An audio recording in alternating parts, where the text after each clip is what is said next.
Hello student, already আমরা list নিয়ে কিন্তু একটা ভিডিও বানিয়েছি। এখানে আমরা লিস্টের সম্বন্ধে আরো কিছু জানবো। ফর এক্সাম্পল, লিস্টের মধ্যে কি কি অপারেশন হতে পারে।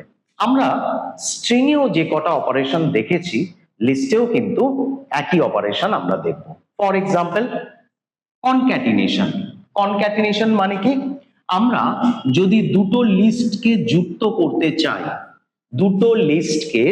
করতে চাই, লিস্ট 1 এবং লিস্ট 2, দুটো লিস্টকে যুক্ত করার জন্য আমরা কনক্যাটিনেশন এই অপারেশনটা ব্যবহার করে থাকি। নেক্সট যেটা আসছে রিপিটেশন।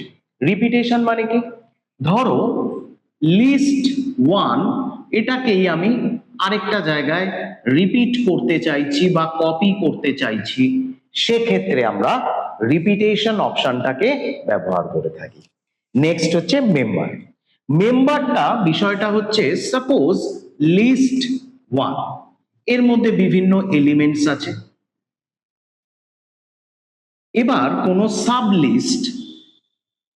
সাবলিস্ট এলিমেন্টে এখানে অস্তিত্ব আছে কিনা সেটা দেখার জন্য আমরা মেম্বারশিপ ব্যবহার করি।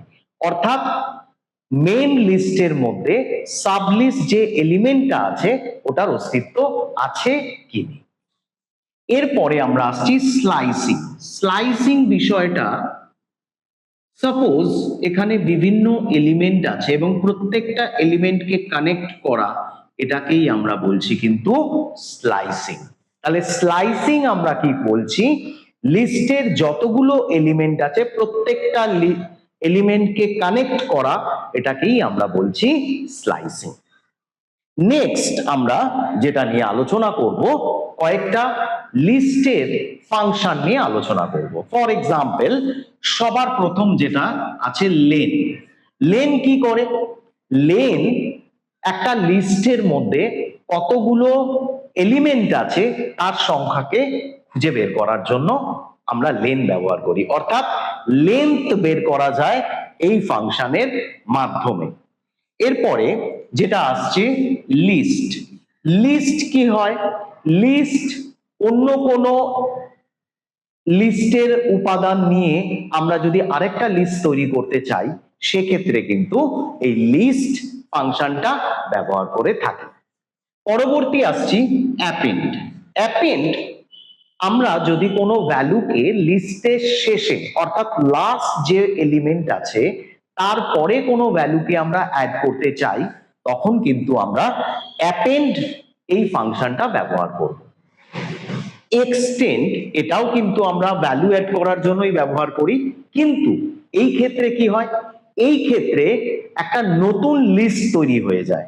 অর্থাৎ আমি যদি L1 লিস্ট 1 এর মধ্যে কোনো একটা ভ্যালুকে অ্যাড করি, তো সেইটা নিয়ে একটা নতুন লিস্ট L2 গঠিত হলো, সেটা করার জন্য কিন্তু আমরা এক্সটেন্ড ব্যবহার করি।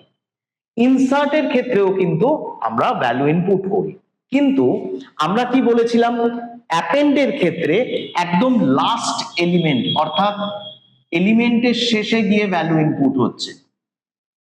হয়তো এটা লাস্ট এলিমেন্ট হলে তারপরে গিয়ে ভ্যালু অ্যাড হচ্ছে, কিন্তু ইনসার্টের ক্ষেত্রে আমরা যে কোনো পজিশনে ভ্যালু ইনপুট করতে পারি। অর্থাৎ অ্যাপেন্ড, এক্সটেন্ড এবং ইনসার্ট প্রতিকটি কিন্তু ভ্যালু ইনপুট করার জন্য ব্যবহৃত হয়। নেক্সট আমরা আসছি কাউন্ট। কাউন্টের ক্ষেত্রে কি হয়? কাউন্টের ক্ষেত্রে আমরা যেটা দেখতে পাই যে পার্টিকুলার কোনো ভ্যালু অস্তিত্ব আছে কিনা সেটা বোঝার জন্য কিন্তু আমরা কাউন্টকে ব্যবহার করি। অর্থাৎ কতবার আছে, সাপোজ পার্টিকুলার একটা এলিমেন্ট 3 বার আছে, তাহলে কিন্তু আউটপুট আমরা এখানে 3 বারই পাবো। এবং অবশেষে আছে ইন্ডেক্স। ইন্ডেক্সের মাধ্যমে আমরা বুঝতে পারি পার্টিকুলার কোনো একটা এলিমেন্ট কোন পজিশনে আছে, কোন পজিশনে তার অস্তিত্ব রয়েছে, এটা বোঝার জন্য কিন্তু আমরা ইন্ডেক্স এই ফাংশনটা ব্যবহার করি।